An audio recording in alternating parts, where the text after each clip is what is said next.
चक्षुरुन्मिलितं येन तस्मै श्रीगुरुवे नमः। श्रीचैतन्यमनोभीष्टं स्थापितं येन भूतले स्वयं रूपा कदा मह्यं ददाति स्वापदान्तिकम्। नमो विष्णुपादाय कृष्णपृष्ठाय भूतले श्रीमते भक्तिवेदान्त स्वामीति नामिने। नमस्ते सरस्वती देवे गौरवाणी प्रचारिणे निर्विशेष शून्यवादी पाश्चात्यदेशतारिणे। वञ्चाकल्पतरुभ्यश्च कृपा सिन्धुभ्येव च पतितानां पावनेभ्यो वैष्णवेभ्यो नमो नमः। जय श्री कृष्ण चैतन्य प्रभु नित्यानंद श्री अद्वैत गदाधर श्रीवासादि गौर भक्तवृंद। हरे कृष्णा कृष्णा कृष्णा हरे हरे, हरे राम राम राम हरे हरे। हरे कृष्णा कृष्णा कृष्णा हरे हरे, हरे राम राम राम हरे हरे। हरे कृष्णा कृष्णा कृष्णा हरे हरे, हरे Ram Ram Ram Hare Hare. Hare Krishna. Hare Krishna. So friends, maybe this is the last time I'm interacting with you. Till next year. Till next Come again. So this is the third part of our discussion series on increasing our sense of responsibility. That was a theme which was given to me, and we are exploring various ways in which how we can do that.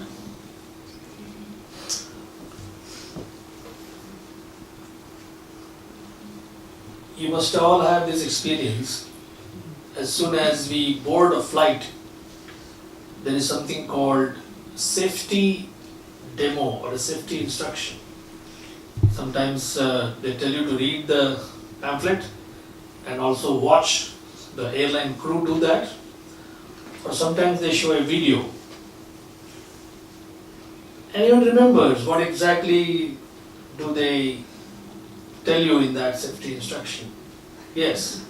Like to fasten your seatbelt. Fasten your seatbelt first. Okay, next. Yes, Prabhu. The position you have to attain in case the plane is crashing. Now that most people don't want to think of that. He says, hey, you're supposed to take us in comfort and luxury and not talk of crashing, right? But what happens in case some problem? Yeah, tell. Yeah, you. Life jacket. Life jacket. And what is the most important thing with a life jacket? Yes. You need to know your nearest exit as well. No, I'm talking of life jacket. Oh, okay. Yes, Mataji. That you don't inflate it within the cabin, just when you're outside. Okay, what else? Slide. Put it onto the children before yourself. Repeat that. Please repeat that. Put it onto another child before you put it on yourself. No, put on yourself first before you take care of someone else. Yes. Oxygen mask. Am I correct? Yes. Because, you know why? As an adult, you might be able to take care of your others, but first, you should be having that oxygen mask on yourself, and in that position, you can be able to help others. So, this is what the theme is. In case you want to preach to others, you should be able to have that oxygen mask yourself. what exactly, we will explore these themes today, and I hope it will be useful for all of us. So, it's a wonderful purport which Prabhupada has given on this 10.9. Can we move on to the second paragraph? After that, yeah, correct. So,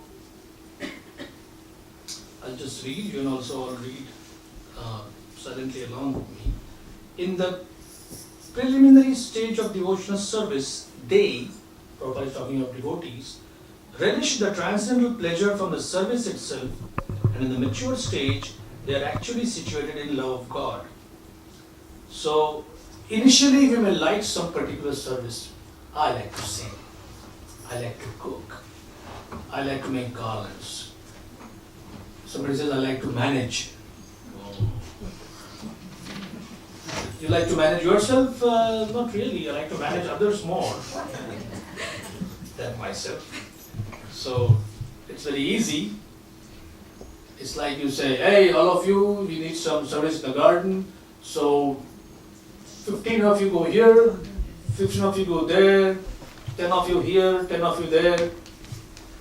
That's it. My job's done. I've told everybody what to do.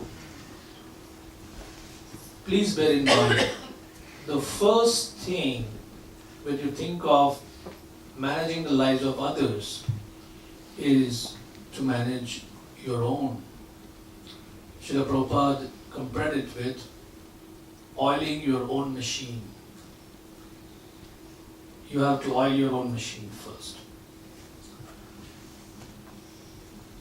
Dinabandhu Prabhu, famous Dinabandhu Prabhu, we also have a Dinabandhu Prabhu here, but the Brajavasi Dinabandhu Prabhu who takes people on yatra in Vrindavan, he shares an experience of,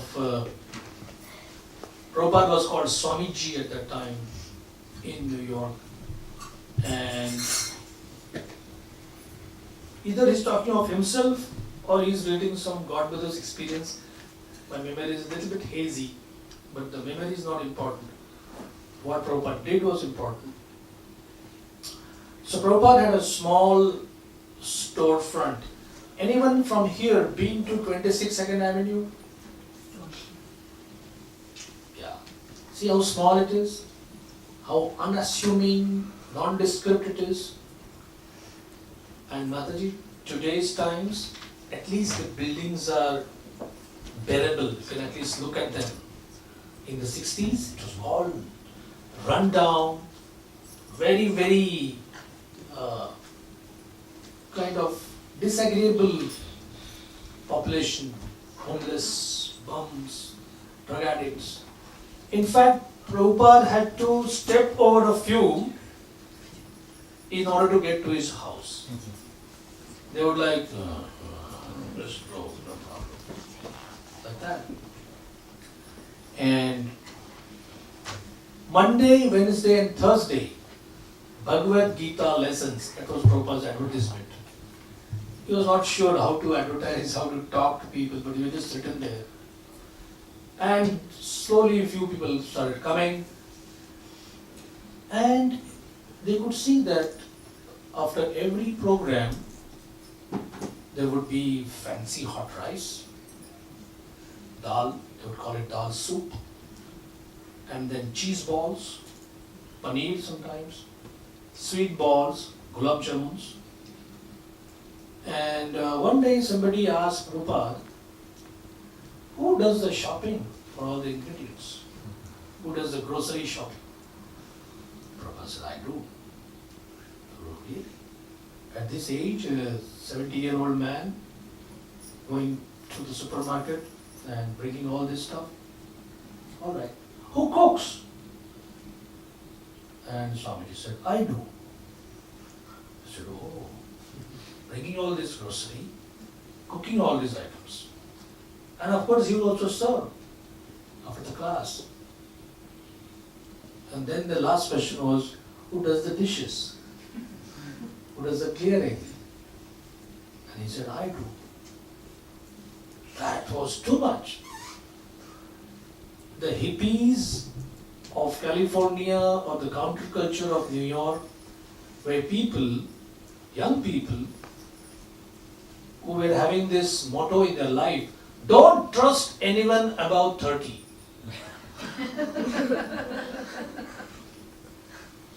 Including their parents, of course.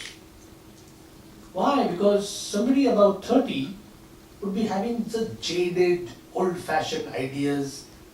They would be all hypocrites of the first order.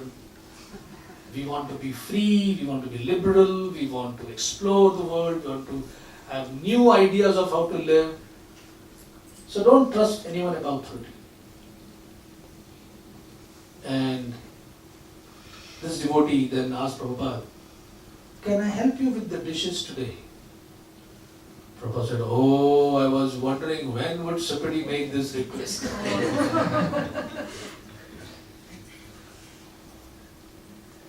So Prabhupada had this faith. Why does someone refuse to serve Lord Krishna? Prabhupada had an answer for it. Any guesses? Why somebody refuses to serve Lord Krishna?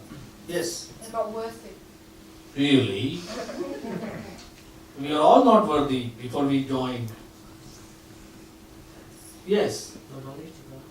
No knowledge about Krishna. If you simply get the knowledge that here is Krishna, the supreme enjoyer, go and serve him. Will that work? No relationship. I have knowledge, but still my mind rebels. Yes? It's the ego, false ego. that Yeah, the false very ego much wants to self- be the enjoyer himself. Any other reasons? No relationship. Sorry? No love. No love, no relationship. The heart is not purified enough. Many, just check it out, not just because I say so. There is something called a headstand, Shirshasana, in the yoga sadhana. How many of you can do that easily? 1, 2, 3, 4. You can do it? True? It's not easy, right? It's not easy. I have some blood pressure issues, but I like that. So I started practicing it. Till my doctor said, hey, don't do it, it's bad for the blood pressure.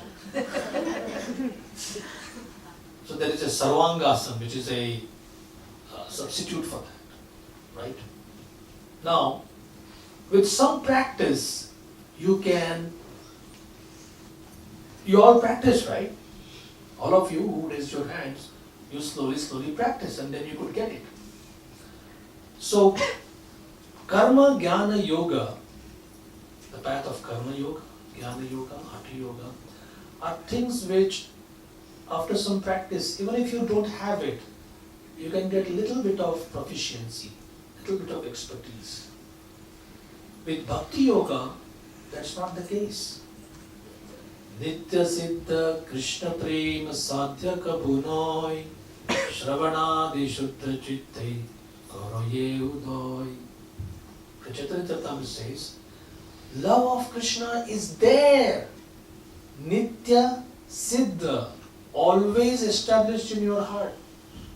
Sadhya Kabunoi, there is nothing to be achieved. It's very strange.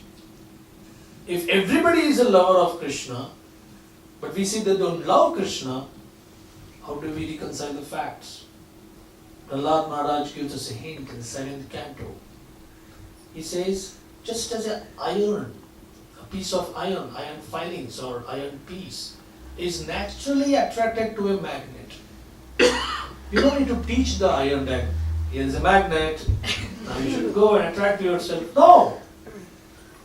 I have actually seen very powerful magnets. Perhaps in your chemistry class they might show you, physics class sometimes. There is an iron like this, and the magnet slowly comes. When it comes near the magnetic field, ooh! It's almost as if they are two friends meeting after a long time. So the soul's attraction towards loving Krishna is natural.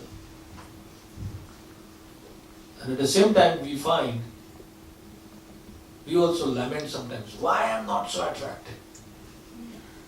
So in the purport, Prabhupada gives the explanation. naturally an iron will be attracted to a magnet. But if the iron has something else, what is that something else? Iron oxide. Iron. Iron. Rust, Rust. impurities. Keep that piece of iron out there. In Manchester it always rains, right?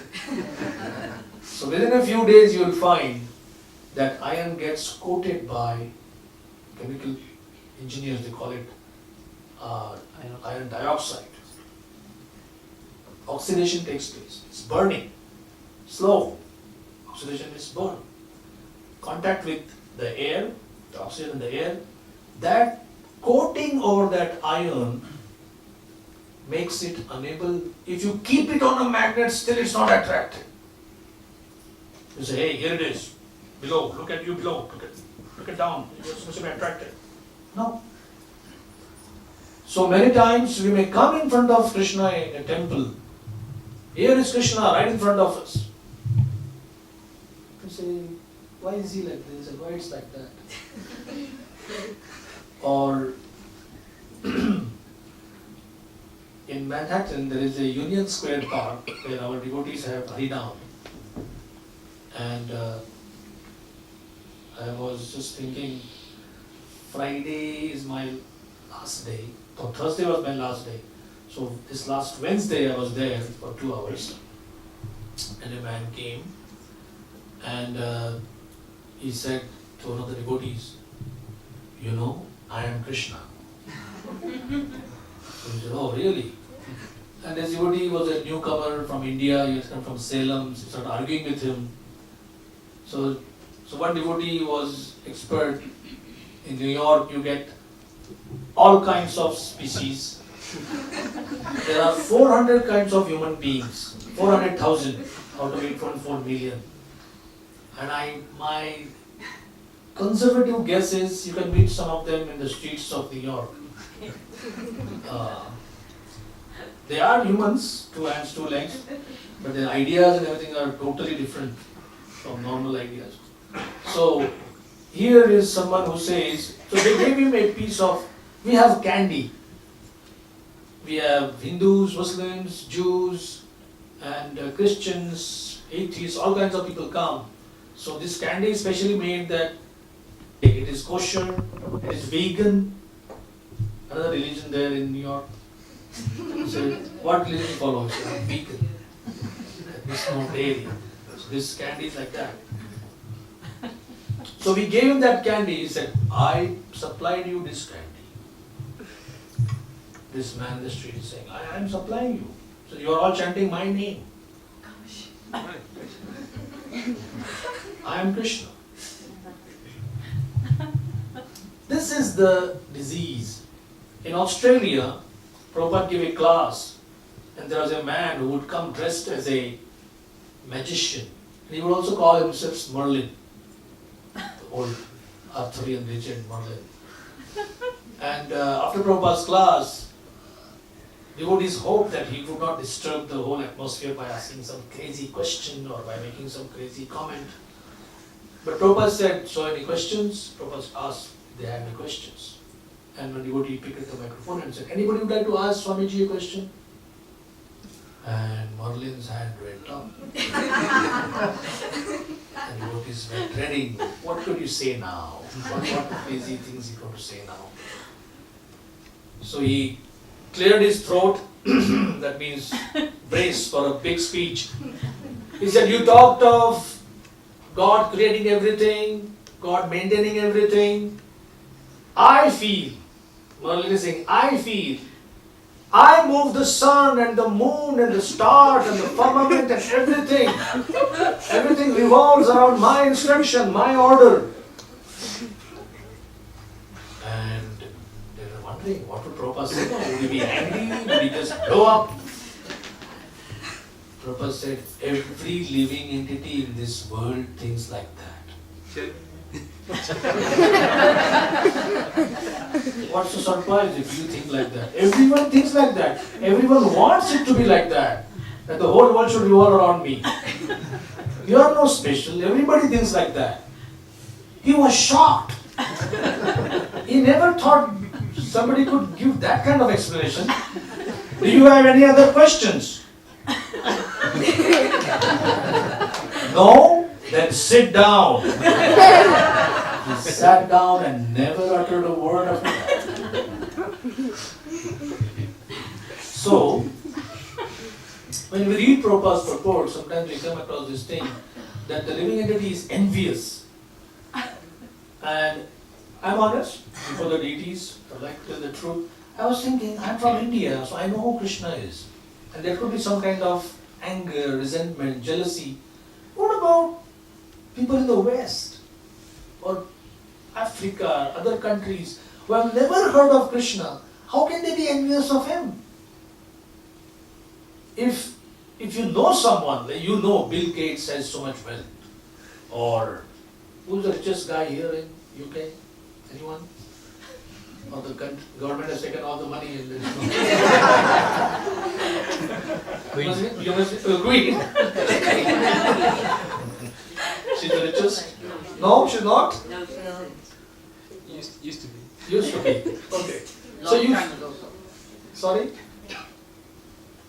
Not Campbell, somebody said. Yeah. So whoever is the richest person, Your boss? if you see that person going in a fancy car or having his own plane or a yacht or jewelry on them, then you feel envious. You see them, you know a little bit, and then you may get envy. But somebody who has never heard of Krishna, how can you be envious? But here lies Prabhupada's understanding of the Siddhanta, that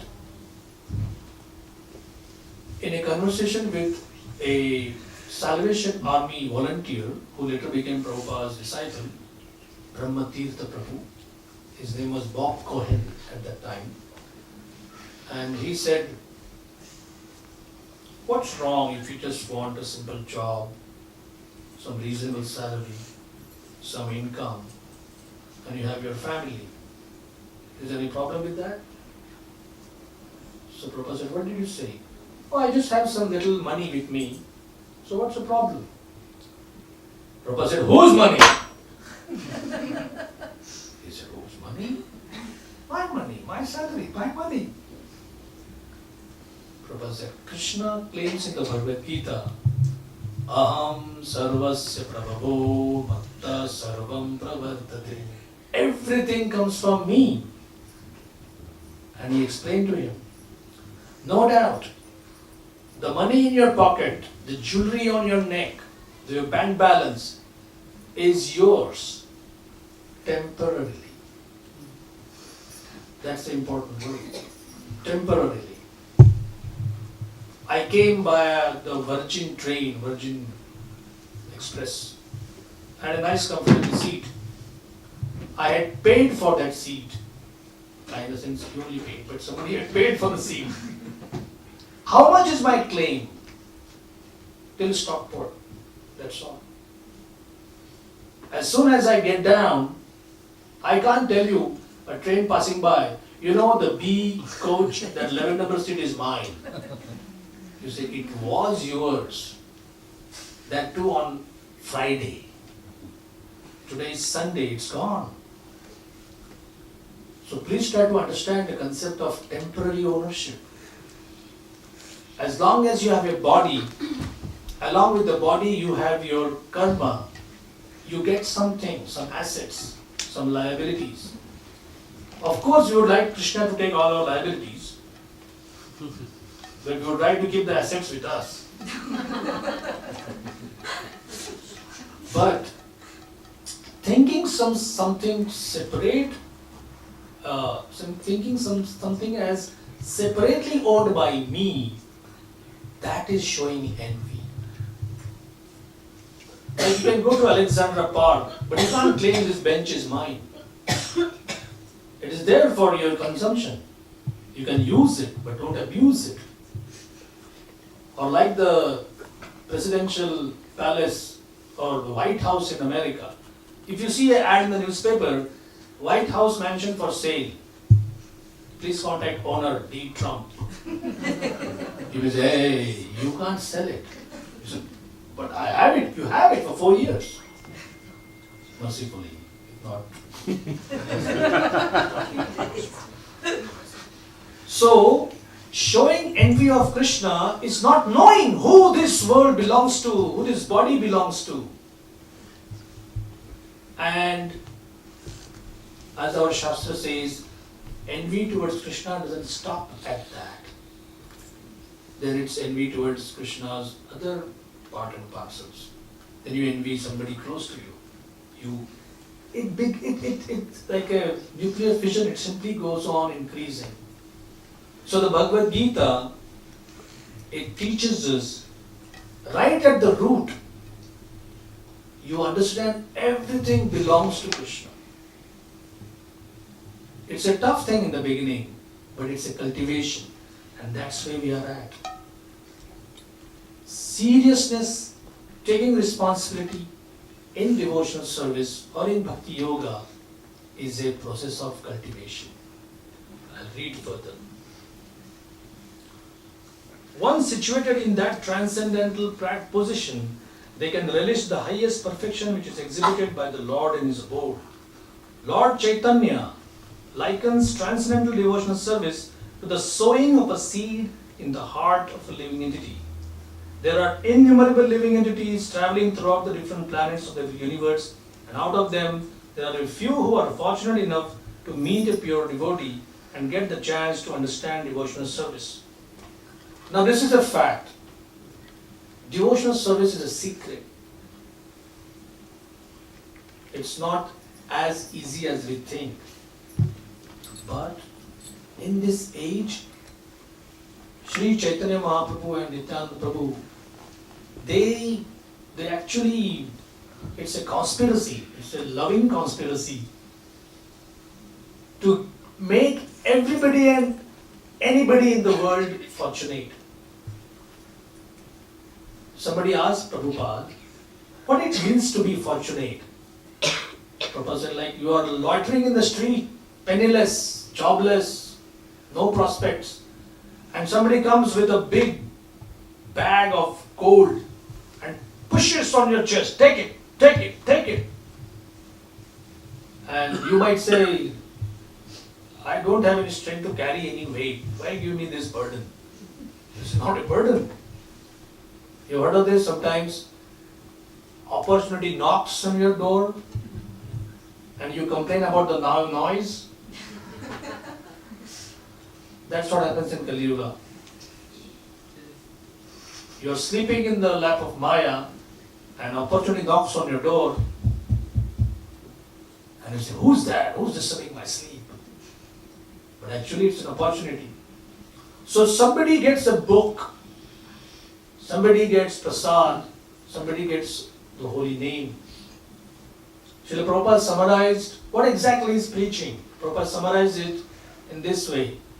Through all our activities, like if you are in ISKCON Manchester, throughout your activities, if people get one or two or ideally all three in a program, that's preaching. Krishna Naam, Krishna Katha or Krishna Prasad. Now you have to adjust things according to the laws and situation. There will be a lot of restrictions. This is Kali Yuga. Things will not be a cakewalk. But this is where when devotees would complain to Prabhupada, what do we do? In this situation, that's not possible. In this situation, this is not possible. Prabhupada's solution would be, tax your brains. That is expert management. Management, by the way, is a very Rajoguna type of exercise. It's a fact. There is no escape from that. In the outside world, corporate world, you always have the minutes of the last meeting, minutes of the previous meeting. There are so many minutes, but a lot of hours spent on that. And management also can be a very kind of attractive exercise. It's like planning to make a feast. Like, let's make 3 kinds of sweets, 4 kinds of sabjis. No, not 4 kinds of, 5 kinds of. And a lot of time would be spent on that when the pots are all empty. And so are the stomachs of the people. So it's better to have something rather than nothing. But at the same time, you have a question? Yes. So then, if a meeting's a waste of time, then won't school be as well? Sorry? What did you say? But school be. School School be waste of the time. Actually, it's true.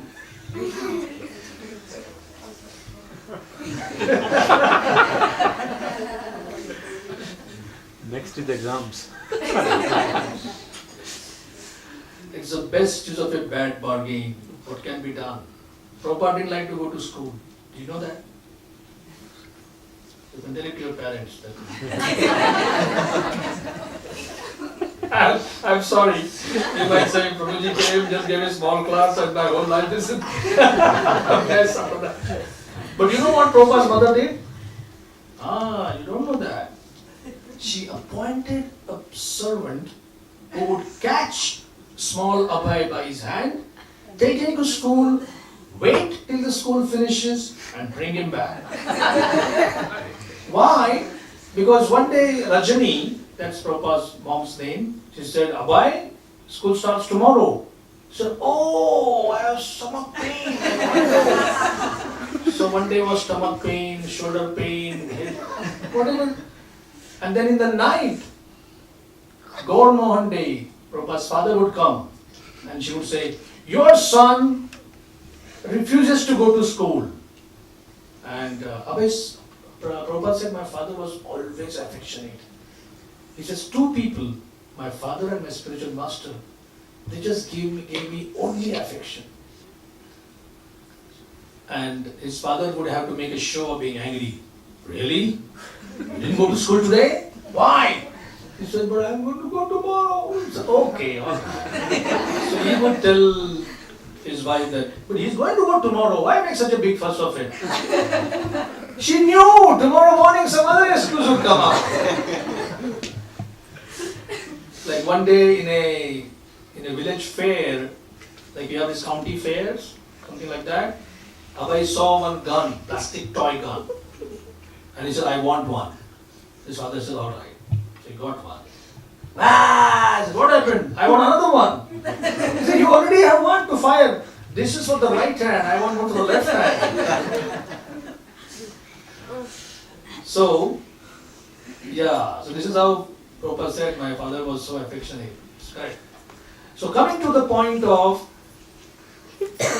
how to manage a situation.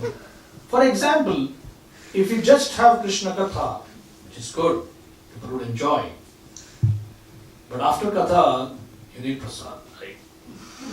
So if everybody sits and we say, well, it was so nectarian, let's chant Hare Krishna. We say, Prabhu, next time let the Katha be a little less nectarian, but let 2 or 3 devotees actually handle the kitchen. So what is the way out? There's the example. A man comes home and this is the Indian example where the wife cooks and the man earns. So please adjust your sensibilities to appreciate and taste the example. Don't compare it with your realities around you. So he said, I am hungry. So she was extremely well dressed and she had put a nice perfume, she was wearing a nice fragrance. And she said, oh, 2 hours I had to spend making my nails and then hair and other makeup things, so I didn't have any time to cook. So he said, what nonsense is this, you know? When I come home, I expect a good meal. So next day, there is a 14-course meal. Chinese, Mexican, continental. South Indian, and he's super pleased. And then she comes looking very niggardly, hair disheveled, sweaty. He says, okay, eat. He says, you made me lose all my appetite. I can't eat like that. She said, well, if I take time to dress myself properly, decorate myself, I haven't got time to cook. Now all morning and afternoon I'm toiling in the kitchen. You can't understand how much effort I have put here. And here you are saying you lost your appetite. So Prabhupada said, well, the balance is, it needs to be both. You need to be well dressed, you need to be properly decorated, at the same time there should be a decent meal. Which means every temple, every center should know what is the piece of cloth they have. And they should cut their coat according to the cloth. You cannot do something because Mayapur has 24-hour kirtan, or Birmingham has something else, or Chopati does something like that, or somebody else does like that. Fine, these are all principles. But you need to have a realistic view of how things happen in your own place, and then improve slowly. Day by day, gradually you can improve.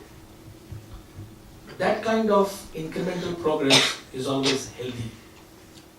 And in case you try to be somebody else, sometimes it backfires. So, real management is not to spend too much time just theorizing, not to spend too much time just planning. At the same time, planning without execution, it also fails. So it's a, according to Bhaktisiddhanta Thakur, institution, he said it's like Putana.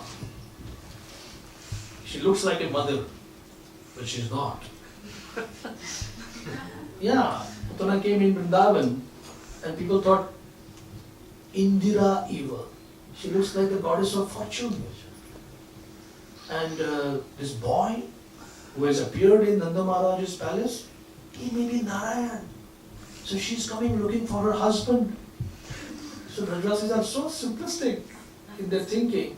They allowed Putana in the inner precincts of Nanda Maharaj's palace. And she came there and one look at Krishna and the acharyas know what she was thinking. This baby can destroy the whole universe. Strange. This is a very Siddhantic thought. It's a proper thought. Krishna is the maintainer, creator, destroyer, everything. Now, just since Putana's mention came, we'll spend some time on that Leela. She came to offer Krishna poison. She came as a mother, but she came to offer poison. Krishna looked at her and closed his eyes. Now there are something like 24 explanations given by all kinds of acharyas, all Vaishnava Sampradayas. Number one, just like a baby may close eyes, babies always close their eyes. Sometimes they open. So it was like that. Another acharya says, Krishna says, I have come here to kill the demons, kill those who are against the path of devotion service. And sort of I have to open my account by killing a woman. That's not very chivalrous. Another acharya says, he just didn't like the form of Putana. She was hideous looking, very ugly. But she had put so much of that yogic power into making herself beautiful. So she offered him her milk through her breast. She had killed hundreds of babies like that. And normally the poison was so strong that just one touch of the lips and the baby would die. But this time, Krishna sucked out her poison and then he was sucking her life air. At that time, all her yogic power, yogis have powers. Some big yogis have big powers. All the friends of Kamsa who were sent to Vrindavan to kill Krishna had big mystic powers. But in front of Krishna, Krishna is called Yogeshwareshwara. Sometimes he's called Yogeshwar, sometimes even others are called Yogeshwar. He is called Yogeshwareshwara, the Ishwar of the Yogeshwaras. So with Krishna sucking out her life air, she could not bear that makeup of beauty. A hideous form, 12 miles long. And Krishna, she flew. She's a khechari. She could fly in the air. And Krishna was there, hanging on her chest. And rather than destroying some Brajvasi houses, he carried her on the outskirts and there was Kamsa's orchard. And he dropped her there. Now, somebody coming with a desire to kill Krishna, how much animosity can that be? How much of a inimical nature you might have? At the same time, she came as a mother. How do you reconcile that? In some of the Puranas, they describe that Ratnamala was the sister of Bali Maharaj. And in Bali Maharaj's arena, when there was a sacrifice, Vaman Dev came, and some of you might be knowing the story. He cheated Bali Maharaj of this entire opulence, all his kingdom, by just taking 2 pieces of land. With one step, middle and lower planets. The next step, the higher planets. Bali had nothing left. And he said, still, where do I put the third one? And he said, okay, put it on my head. Now, while seeing this whole drama unfold before her, Ratnamala is thinking, the first time she saw Vamandev, oh, I would like to have a son like that myself. The mother's attitude came forth. And after some time, oh, I should kill him because he cheated my brother. Now these 2 things need to be reconciled somehow. And Krishna is a great harmonizer. It describes in the Shastras that Krishna harmonizes everything. It's almost like some of you must have worked in big chemical plants. There are big screens. They are monitoring every process, every moment. Atmospheric pressure, temperature, the strength of the surfactant or the chemical agent there. All of these are monitored. And there are people who are working there 24/7. Keep everything within range. So Krishna as Paramatma, he's like monitoring each and every thought 24/7, 365 days of the year. You want to do more service? Opportunity. You don't do anything? Opportunity closed. You want to just laze around? Okay, excuse. Whatever we think, one window opens up. So nobody can blame. We can't blame Krishna. That why did you do this? Why did you do that? He always monitors. Sometimes a devotee doesn't deserve any kind of calamity, but Krishna sends him. Of course, don't worry, he doesn't do it for you and me. He does it for very highly elevated souls. Like Prabhupada had 2 heart attacks. I don't think I will come back here even if I get one chest pain problem. Oh no, I can't take a flight for those problems. Prabhupada waited 40 years. Can you imagine waiting 40 years? He got his Guru Maharaj instruction, preach in the English language. It will be good for you and good for the world. Something as early as 24. And in 65, he goes with books and then come to heart attacks. Then he comes to New York. Do you think there is a group of people with a garland waiting for him? Here we are, tiny, insignificant servants of Prabhupada, and we say, hey, you better be there at the airport. You know? Wherever we go, there is somebody, okay, Prabhu, you come, there is hot prasad available. No one to welcome him. For 1 full year, no success also. He was struggling in New York. He would go to the Scindia steamship office. Okay, when is the next boat going back? Say 15 days. After again 15 days, when is the next boat going back? The clerk said, you always ask, but you never want to leave. Prabhupada said, yes, what can I do? It's my mission, I'm trying. I'm struggling alone. Friends, please understand, Krishna gave Prabhupada almost all the experiences of management, which a tiny bit of them which you and me get, and it's easy for us to get completely demoralized.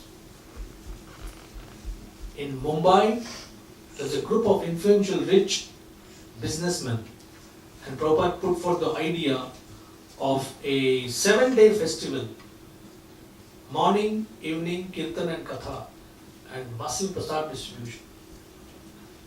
And some of them were saying, no, it won't work, it won't work. And Prabhupada felt a bit dejected. And one of them said, oh no, Swamiji, I didn't mean to disappoint you. Prabhupada said, you are disappointing me. I had such high hopes. Giraj Maharaj tells this story. He's going to write the entire episode of the struggle to get Juhu's land. It is one big thing. Because Prabhupada would be in Africa and he would be meditating. Somebody said, Prabhupada, why are you so disturbed?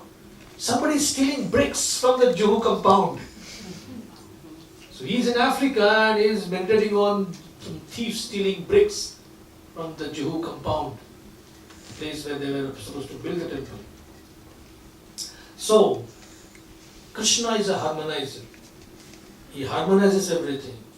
So in the next birth, the same Ratnamala became Putana. Now Putana has 2 predominating desires. Both are almost 50-50. One is to show motherly love to Krishna. And secondly, to also try to kill him. But does Krishna take the desire to kill him as significant? No. He chose to take her desire to be a mother as the real desire. So, in the Srimad Bhagavatam, Uddhava sings, Aho bakiyam stanakalakutam jigam sayapyaya yadapya sadhvi lebhe gatim dhatrichitam tato anyam kam va dayalum sharanam rajema. Aho, oh, Baki. Baki is the sister of Bakasur. Agasur, Bakasur and Putana. Quite an illustrious family, isn't it? 2 brothers and a sister. All 3 having the same career goal. Killing Krishna. Stana Kala Kutam. There was this poison applied on her breast. Lebhe Gatim Dhatri Uchitam. And Krishna gave her the Gati, the destination or the position of Yashoda Mai's assistant. This is madness. From a killer to the assistant of Mother Yashoda. Why? Because once Krishna sucked out her poison, there was nothing but pure love left. And that's our only hope. We may have so many other things, so many aspirations, desires, or whatever. But deep down there is one atomic speck of desire for loving Krishna. Krishna will see only that. For that, Lord Chaitanya proposes, this devotion service is like a seed. And if it is sown in the heart of a living entity, and if he goes on hearing and chanting, Hare Krishna, Krishna Krishna, Hare Hare, Hare Ram, Ram Ram, Hare Hare, that seed fructifies. Just as the seed of a tree fructifies with regular watering, the spiritual plant of devotional service gradually grows and grows until it penetrates the covering of the material universe and enters in the Brahma Jyoti refulgence in the spiritual sky. This is something mystic. We may not understand how it becomes like that. But for that we should have faith. Just like a material tree grows and becomes bigger and bigger and bigger. In India there is a type of tree called a banyan tree. The tree grows like this and then the roots, they come down from the top of the tree and they take root. In Kolkata there is a whole garden made of that one tree has given birth to so many hundreds of trees like that. So this is a very nice analogy. Shravana Kirtana Jale Karaye Sechan. Shravan Kirtan. Shravan means the ear organ, auditory organ. We say listening, but Prabhupada said hearing or listening is submissive oral reception. Quite a fancy way of putting it. Submissive. That means every time, some people say we don't like to read, we don't have time to read. Well, that's what Kali Yuga life is today. But whether it is audiobooks, whether it is e-books, or whether it is p-books, paper books, whatever it is, if you sit before them as if here is Srila Prabhupada speaking the message of Vyasdev and I need to hear it.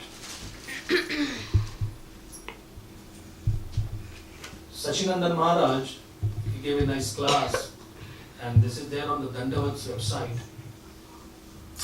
Shravanam, Mananam, Nididhyasanam.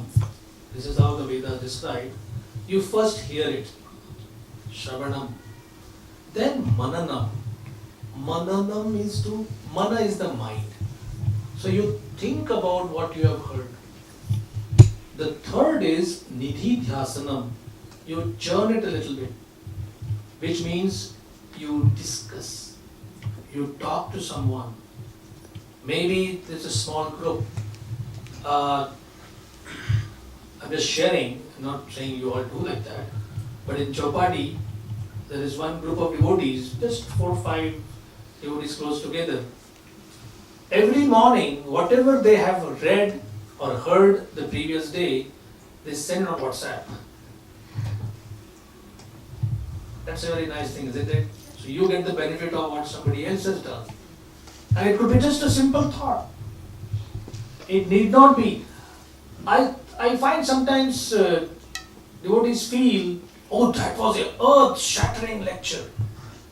What is that?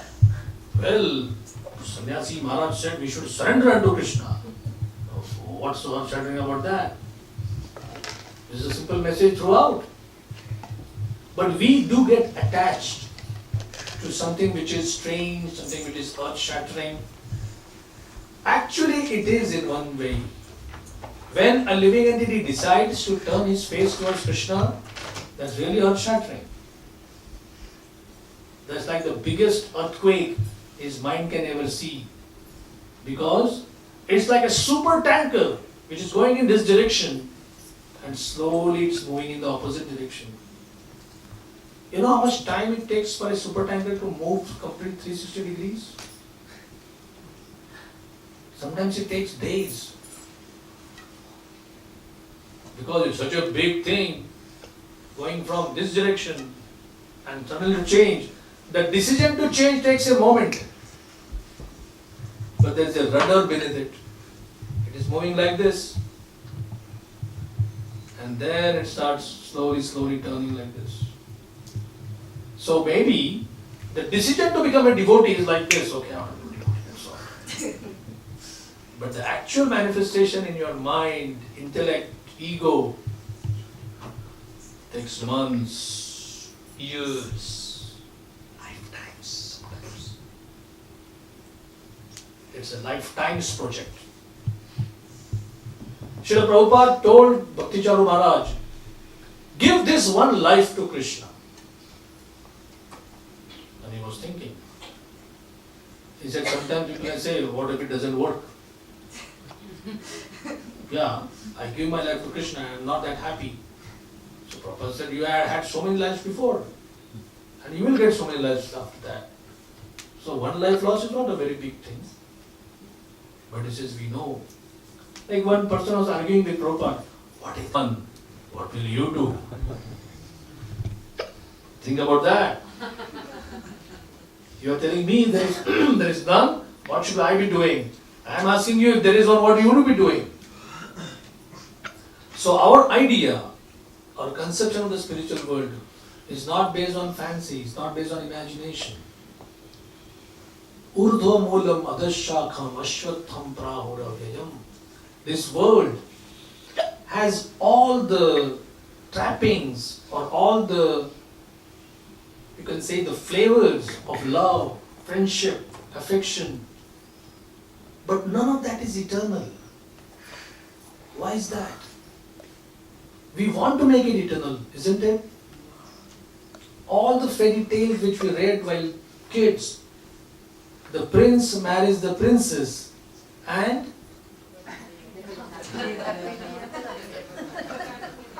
they live happily ever after. So there is live, happy and ever after. You are living, you have knowledge and you are having bliss. Sat, Chit, Ananda. Think about it. Through all the fairy tales, we are expressing the deepest desires, which are all spiritual in nature. And Lord Brahma, he also doesn't disappoint us. He says in the beginning of his Brahma Samhita, Ishvara Parama Krishna Satchidananda Vigraha Sat Chit Ananda Vigraha. Krishna is full Sat, that means his body never dies, never deteriorates. Chit is always cognizant. And Ananda. And Vigraha. His whole body is like that. And Krishna claims, all of you are part and parcel of me. Mameva amsha jiva loke jiva bhuta sanatana. Eternally, Sanatan, you are my part and parcels. I'm just trying to make the logical understanding of how we are connected with Krishna. So if Krishna is like a saltwater ocean and we are like a drop, what should be our taste? Salt, isn't it? It can't be any other thing.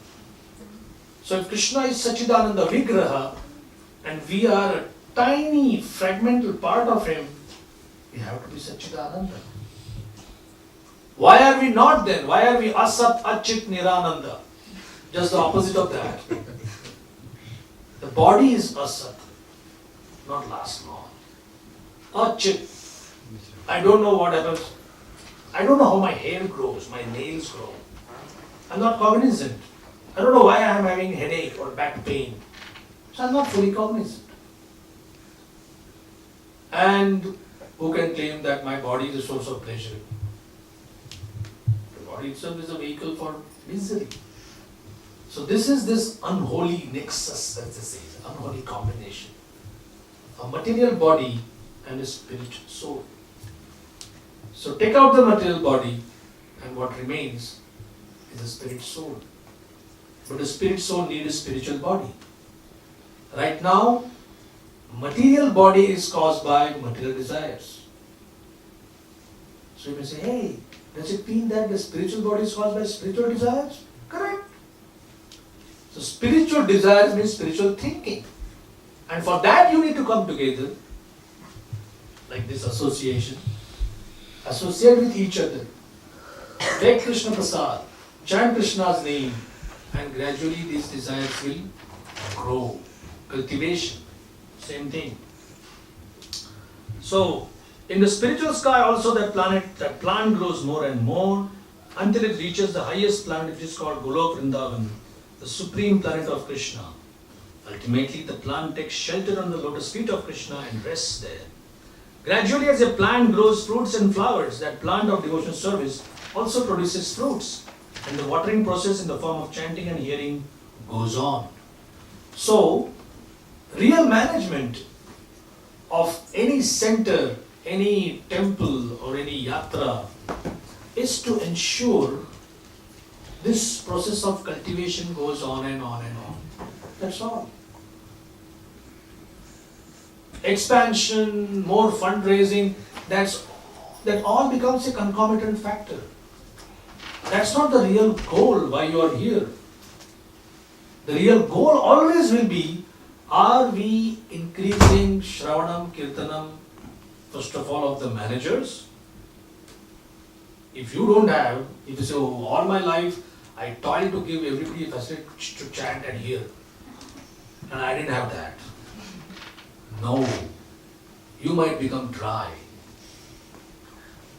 Please don't be a martyr. Please don't be a self-sacrificing manager. That I am giving everybody the facility but I don't relish it. There's a chance we could become a little bit jaded or rusted. And people below us, or our congregation, or our donors, they all will be affected not by a particular management plan, but by the purity. I remember once we made a plan and I showed it to Radhanath Maharaj and I said that I'm going to put this in a computer. This was 15, 16 years ago. So it was like to remain there. He said, I would rather have you put it in practice. Don't put it in the computer, put it in the practice. So,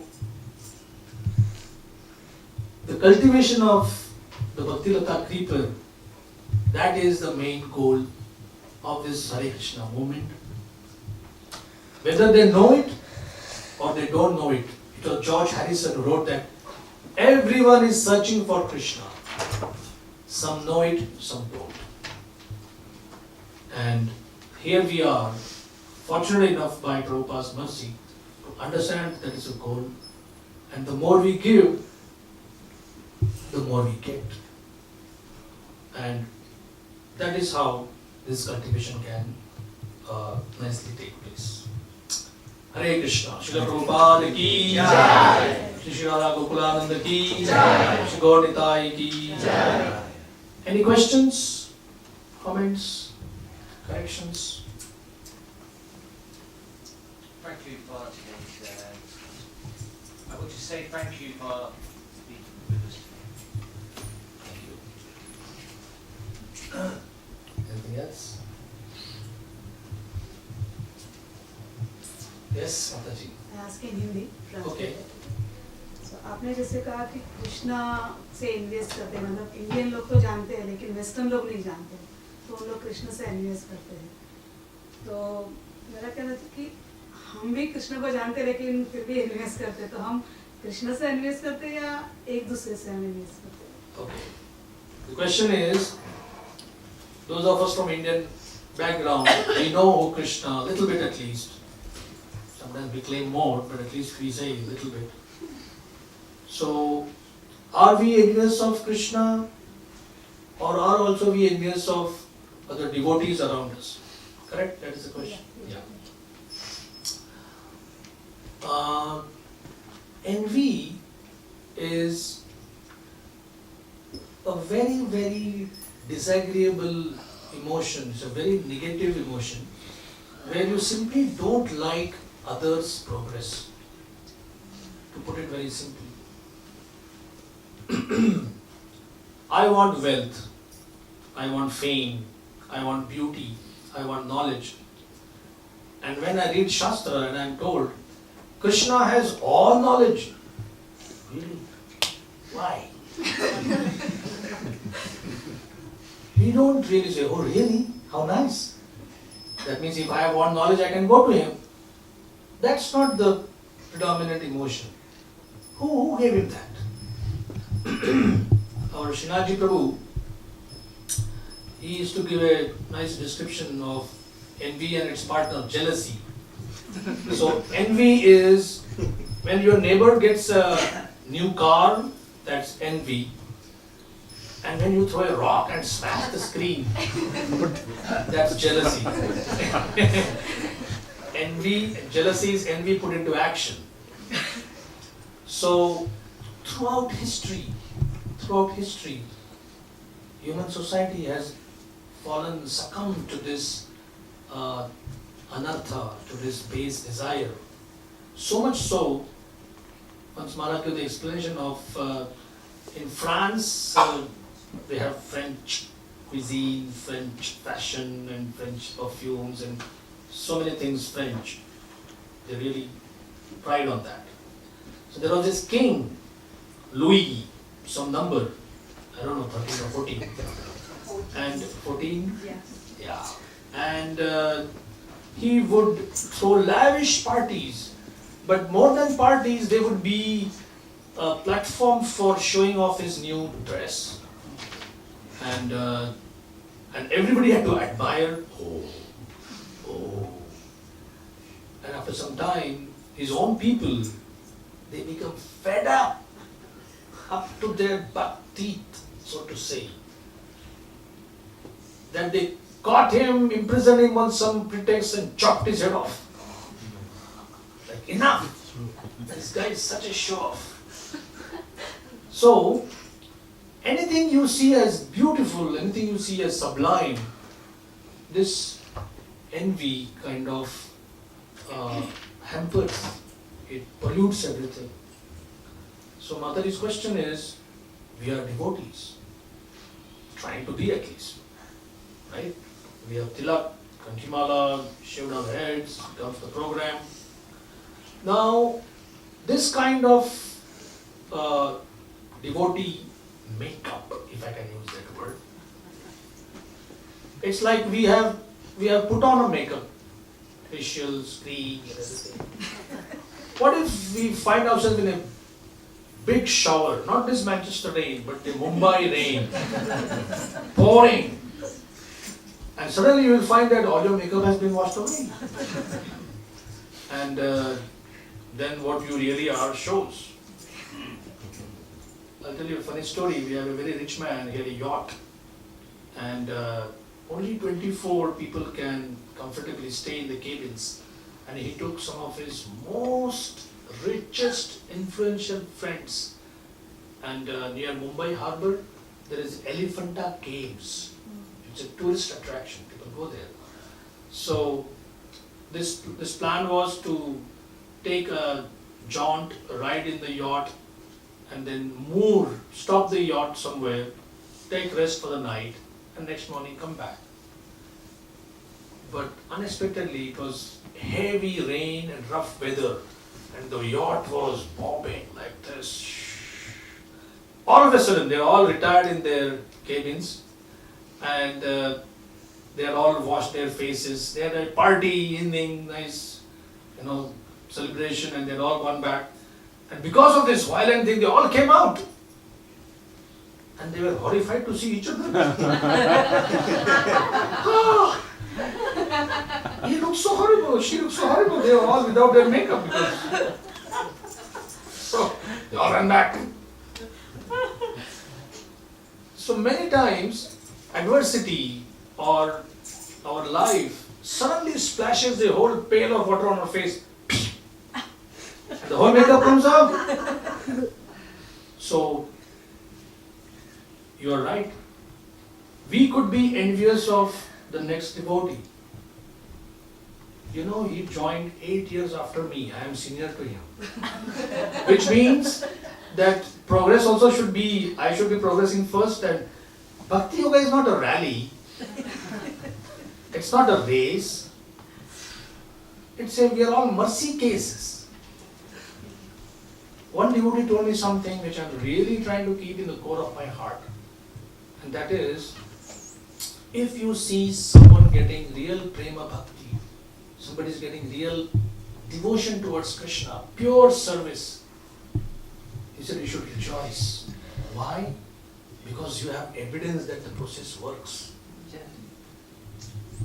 At least somebody got it. Now, envy will talk in this language. Hey Krishna, why him? It's me. Did you mess up the record something? This parcel is meant for me. It went to my neighbor. But no, you will not ask Krishna as to why somebody else was given pure devotion service. You should be rejoicing that now I know the process works. All I need to do is wait. You see? So, yes, loving Krishna is loving Krishna's devotees. And similarly, envying Krishna is also being envious of Krishna's devotees. Thank you for coming that part. So we'll stop here. Thank you very much. Hare Krishna, Srila Prabhupada ki Jai.